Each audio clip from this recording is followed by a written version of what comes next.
नमस्कार, आप देख रहे हैं स्काई इंडिया टीवी। मैं हूं आपके साथ अनुष्का।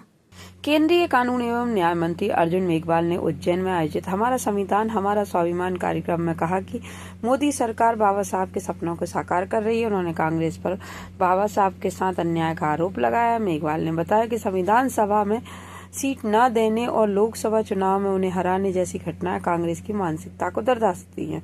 उन्होंने कहा कि मोदी सरकार ने बाबा साहब के उद्देश्यों को पूरा करने के लिए ठोस कदम उठाए, जैसे हर घर नल योजना, उज्ज्वला योजना, 1800 गांव तक बिजली पहुंचाना। कार्यक्रम में डॉक्टर सत्यनारायण जाटिया, बाल योगी उमेश नाथ महाराज, सांसद अनिल फिरोजिया और कई अन्य गणमान्य लोग उपस्थित रहे। बोले महाकाल महाराज की। नर्मदे छिपरे। विवेक जोशी जी, बहादुर सिंह जी, श्रीमती कमला कुमार महाराज की। 614 करोड़।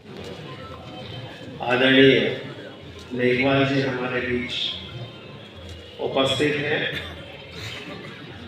मैं आदरणीय मेघवाल जी का बहुत बहुत स्वागत अभिनंदन करता हूँ महाकाल की इस पावन नगरी में। हमारे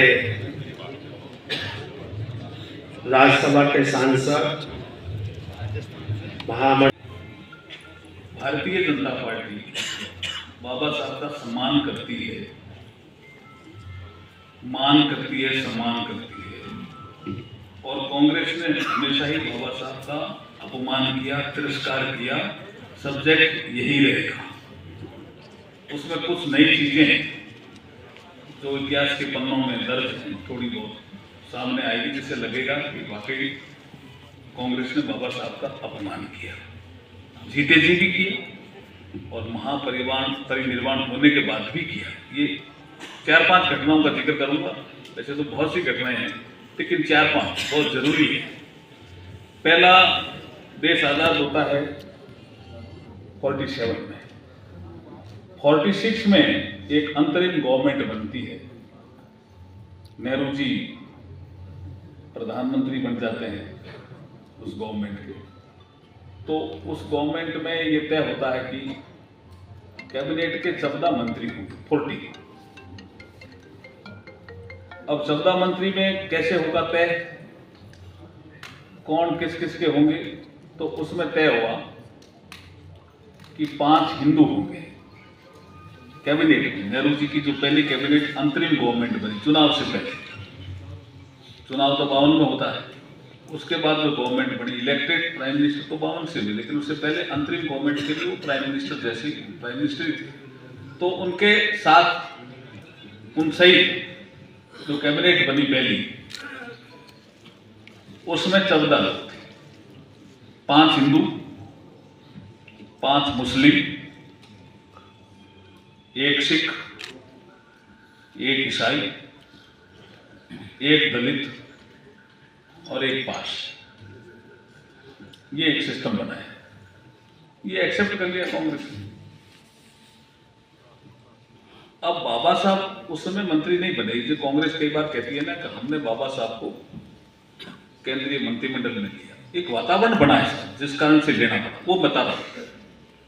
ये साल भर का पीरियड है, करीब 46 अंतरिम गवर्नमेंट और देश आजाद होना। देश आजाद हुए तब पहले कानून मंत्री बाबा साहब बने, लेकिन इस बीच में वातावरण क्या बना? अब बाबा साहब जब मंत्री नहीं बने तो जितने भी अनुसूचित जाति वर्ग के जो लोग थे, उन्होंने लंदन में तार भेजे कि भाई आप गलती कर रहे हैं, आपको डॉक्टर अंबेडकर को मंत्री बनाना चाहिए। ये कौन भेज रहा था तार? जिनके लिए बाबा साहब संघर्ष कर रहे थे, वो भेज रहे थे। जब वातावरण बिगड़ा, पूछा भी क्या किया आपने नेहरू जी से, तो फिर किसी ने सलाह दी कि साहब इनको हटा देते हैं, इनको बना देते हैं। बाबा साहब बड़े आदमी थे, इसलिए वो बड़े हैं, श्रेष्ठ थे। उन्होंने कहा किसी को हटाने के लिए मैं ना तो प्रयास कर रहा हूं, ना मेरा व्यक्तित्व है। मेरे से जुड़े हुए लोग कहते हैं भाई आप मंत्री क्यों नहीं बने? तो कुछ लोग तार भेज रहे होंगे, मेरा कोई उसमें रोल नहीं है, आप उनसे ही पूछो क्यों भेज रहे हैं। उसके बाद जब वातावरण और गर्म हुआ तो ऊपर से प्रेशर आया कि ये चुनाव नहीं हुआ है, आपने ये सारा कांग्रेस का ही मंत्रिमंडल क्यों बना लिया नेहरू जी? जब आपका चुनाव हो जावे और कांग्रेस पार्टी चुनाव बहुमत में आ जाए, तब तो आप सारा ही कांग्रेस का मंत्रिमंडल बनाओ तो समझ में आता है। लेकिन चुनाव से पहले जो आपने ये मंत्रिमंडल बनाया है, उसका राष्ट्रीय स्वरूप होना चाहिए, तभी हम सत्ता को छोड़ के जाएंगे। तो आपको जानकारी होनी चाहिए कि दो ऐसे आदमी थे जो नेहरू मंत्रिमंडल में मंत्री बने।